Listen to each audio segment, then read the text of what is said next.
Japan's tanks were designed for a different kind of war. Light armor, infantry support, island jungles. Most couldn't match American Shermans or Soviet T-34s in direct combat. But they were built for Japan's unique strategic reality, limited resources, Pacific terrain, and a doctrine that prioritized speed over protection. This is every Japanese tank used in World War II. Starting with light tanks and tankettes, Type 94 tankette. This tiny machine was barely a tank at all. Armed with just a single machine gun, it weighed under 4 tons. The Type 94 was designed for reconnaissance and infantry support in China, where it faced minimal opposition. Against anything heavier than small arms fire, it was a death trap, but it was cheap to produce and simple to maintain, making it useful for garrison duties across occupied territories. It worked for what Japan needed in Manchuria. Type 95 Heigo. This became Japan's most iconic light tank. Music. The Heigo featured a 37mm main gun and 2 machine guns in a compact 7.4-ton package. It was fast, reliable, and performed well in China against poorly equipped forces. The problem is, it was designed for the 1930s. By 1941, its thin armor couldn't stop American .50 caliber rounds, let alone tank shells. Allied forces called it a tin can. Yet Japan kept using it throughout the war because they had thousands in service and nothing better to replace them with. Dangerous against infantry, but outclassed by every Allied tank. Type 98 Kini, an improved version of the Heigo with slightly better armor and a more powerful engine. The Kini addressed some of the Heigo's weaknesses, particularly mobility in rough terrain. Still, it shared the same fundamental problem: protection that wouldn't stop modern anti-tank weapons. Limited production meant it never replaced the Heigo in significant numbers. It was an incremental upgrade when Japan needed a revolutionary leap. Type 2 Kato. Japan's last light tank design appeared too late to matter. The Kato featured a 37mm gun in a better-shaped turret with improved armor layout. Only 34 were ever built before the war ended. It represented what Japan could have fielded if they'd started earlier. But by 1945, resources were gone, and the tank remained a prototype-level curiosity. Type 3 Kiri. A paper project that barely made it past design drawings. Intended as a light amphibious tank with improved armor, the Kiri never reached production. Japan's industrial collapse in the final war years meant ambitious designs stayed on the drawing board, moving on to medium tanks. Type 89 Aigo, Japan's first domesticated mass-produced tank. The Aigo was a slow, heavily riveted design from the late 1920s. Armed with a short 57mm gun, it excelled in the infantry support role during the China campaigns, where it faced minimal opposition. The problem is, it was obsolete before World War II even started. Maximum speed of 16mm Army and armor that could be penetrated by standard anti-tank rifles meant it became a liability against trained opponents. Still, Japan used them extensively in China and the Philippines because they were available. Museum piece that kept fighting anyway. Type 97 Chiha.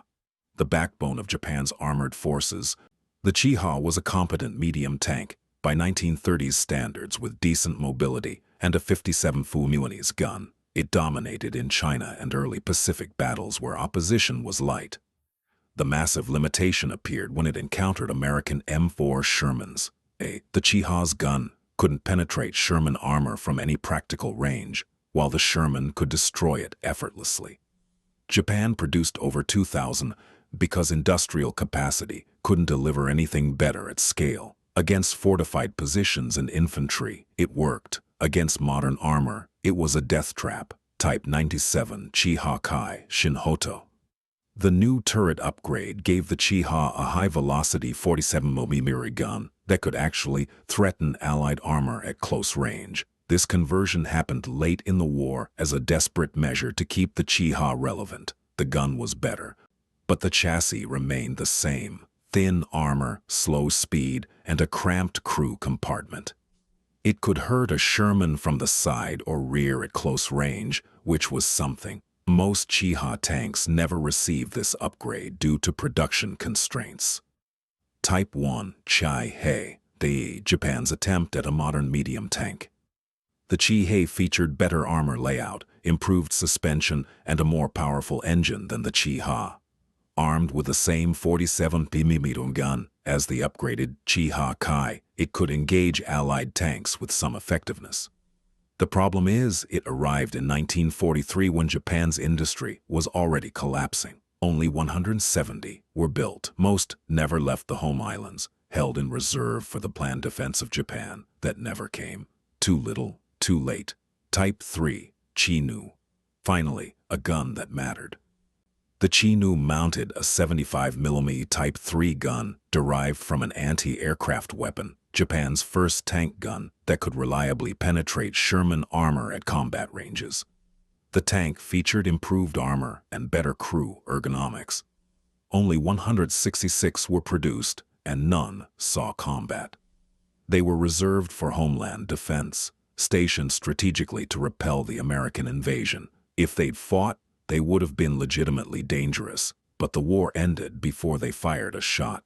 Type 4 Chi-To, Japan's best medium tank that almost nobody knows about. The Chi-To featured sloped armor, a powerful 75mm long barrel gun, and vastly improved protection compared to earlier designs. It could engage American tanks on relatively even terms. Only 2 prototypes were completed before Japan surrendered.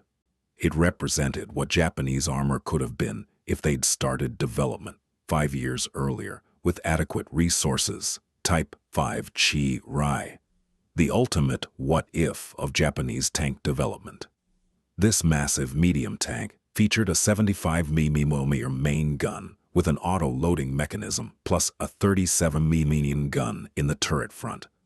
Sloped armor, powerful engine, and crew of 5. Only a single incomplete hull was built.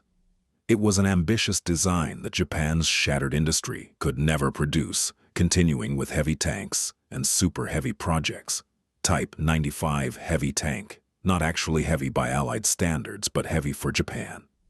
This experimental tank from the mid-1930s featured multi-turret layout and 70mm of armor. It was intended to break through fortified lines. The project was abandoned because Japan's strategic focus shifted to lighter, more mobile armor for Pacific operations. Multiple turrets proved impractical, and the weight made it difficult to transport. OI Super Heavy Tank, the mythical monster, allegedly a 100-ton behemoth with 200mm frontal armor and a 150mm main gun. Documentation is scarce and contradictory. Some sources claim a prototype was built and tested, then scrapped before American occupation. Others argue it was pure fantasy. If it existed, it would have been Japan's answer to German super-heavy projects. Impressive on paper, logistically impossible. Type 91 Heavy Tank. Another experimental heavy design that never left prototype stage featured thick armor and a 70mm gun. It was too slow and too heavy for Japan's operational requirements in China and the Pacific. Resources were better spent on medium tanks that could actually be deployed. And finally, special purpose and amphibious tanks. Type 2 Kami, Japan's most successful amphibious tank. The Kami featured detachable pontoons, front and rear, that allowed it to swim. Once ashore, crews could jettison the floats and fight as a standard light tank with a 37mm gun. It saw extensive use in Pacific Island operations, particularly in defensive roles. The problem is, once Allied forces landed, the Kami was hopelessly outgunned. Its thin armor made it vulnerable to everything from bazookas to naval gunfire. But it served its purpose, getting tanks ashore on islands without ports. Type 3 Kachi, an enlarged amphibious tank designed to operate in rougher seas. The Kachi featured larger pontoons and could carry more equipment. Only 19 were built. Most were used for homeland defense, waiting for an invasion that never came. It represented Japan's desperation to defend island positions with mobile armor. Type 5 Tuku, an amphibious tank project that never reached production. Designed for long-range ocean crossings, it featured a sealed hull and powerful engines. The war ended before prototype testing was complete. Flame tank variants. Japan converted some Chi-Ha tanks into flamethrower vehicles for attacking fortified bunkers. These saw limited use in China and Pacific defensive operations.